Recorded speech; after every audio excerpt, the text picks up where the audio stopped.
श्री शिवाय नमस्तुभ्यम। स्वागत है आपका शिव पुराण श्री रुद्र संहिता चतुर्थ खंड पहले अध्याय में। शिव पार्वती विहार।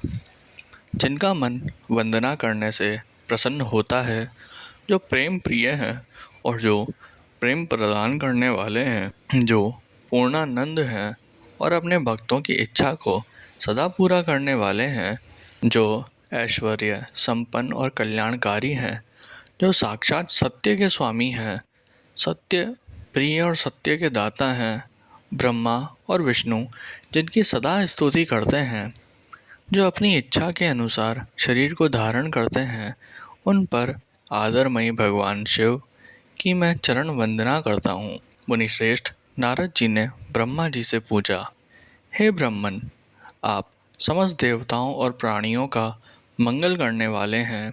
हे भगवान, आप मुझ पर कृपा करके ये बताइए कि देवादिदेव करुणा निधान भगवान शिव को अत्यंत शक्तिशाली और समर्थ हैं, फिर भी जिस अभिष्ट फल की सिद्धि के लिए उन्होंने गिरिजानंदिनी पार्वती से विवाह रचाया था, क्या वह पूर्ण हुआ? उन्हें पुत्र की प्राप्ति कब और कैसे हुई? तारकासुर का वध किस प्रकार हुआ? प्रभु, कृपया कर मेरी इन जिज्ञासाओं की शांति हेतु मुझे इनके बारे में विस्तृत रूप में बताइए। सूत जी कहते हैं कि जब नारद जी ने यह पूछा, तब ब्रह्मा जी ने प्रसन्नतापूर्वक भगवान शिव का स्मरण करते हुए कहा, नारद, जब भगवान शिव देवी पार्वती के साथ कैलाश पर्वत पर पधारे, तब वहाँ सबने मंगल उत्सव किया। सभी खुशी में मग्न होकर नृत्य कर रहे थे। तब भगवान शिव ने सभी को उत्तम भोजन कराया। तब सब देवताओं और मुनिगणों ने उनसे विदा लेकर अपने अपने धाम की ओर प्रस्थान किया। सब देवताओं के कैलाश पर्वत से चले जाने के पश्चात भगवान शिव अपनी प्रिया पार्वती को साथ लेकर अत्यंत मनोहर, दिव्य और निर्जन स्थान पर चले गए और वही सहस्त्रों वर्षों तक पार्वती जी के साथ विहार करते रहे। इस प्रकार भगवान शिव ने इतने अधिक समय को क्षण भर के समान व्यतीत कर दिया। इस प्रकार समय तीव्र गति से व्यतीत होता जा रहा था, परंतु भगवान शिव का पुत्र अब तक उत्पन्न नहीं हुआ था। ये जानकर सभी देवताओं को मन ही मन चिंता सताने लगी। तब देवराज इंद्र ने एक सभा कराने का विचार किया और उन्होंने सभी देवताओं को सुमेरु पर्वत पर आमंत्रित किया। उस सभा में सब देवता इस बात पर विचार करने लगे कि इतना समय व्यतीत हो जाने पर भी अब तक शिवजी ने पुत्र क्यों नहीं उत्पन्न किया। वे सोचने लगे कि शिवजी अब क्यों विलंब कर रहे हैं।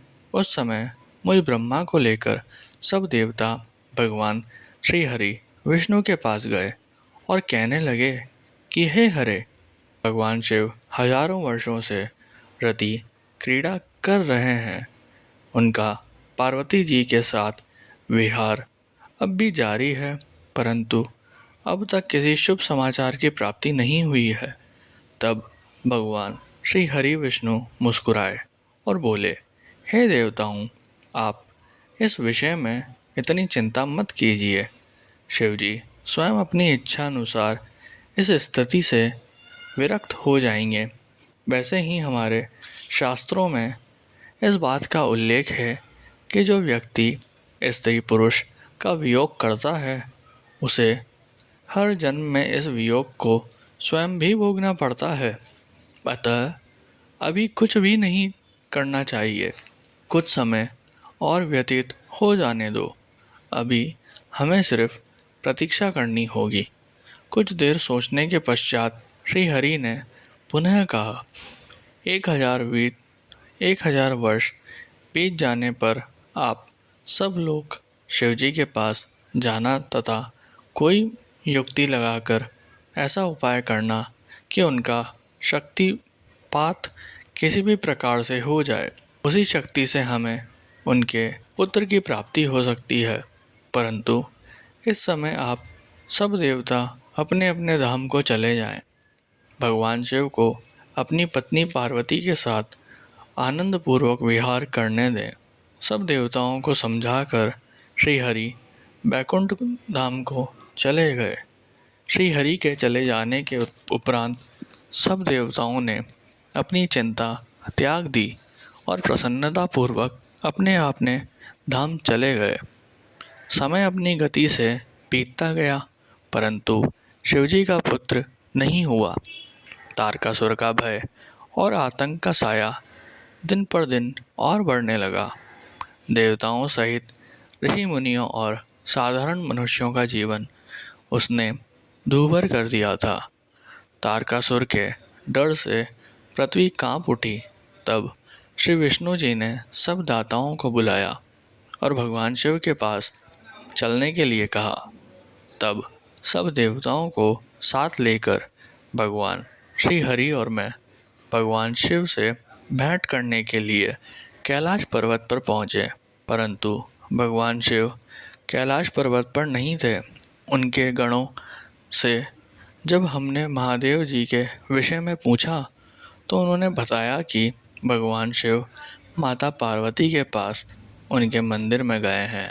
तब श्री हरि ने शिव गणों से उनका पता पूछा। तत्पश्चात हम सब उस स्थान पर पहुँचे जहाँ त्रिलोकीनाथ भगवान शिव अपनी प्रिया के साथ निवास कर रहे थे। तब वहाँ उनके निवास के द्वार पर पहुंचकर सब देवताओं ने भगवान शिव का स्मरण कर उन्हें मन में प्रणाम कर उनकी स्तुति आरंभ कर दी।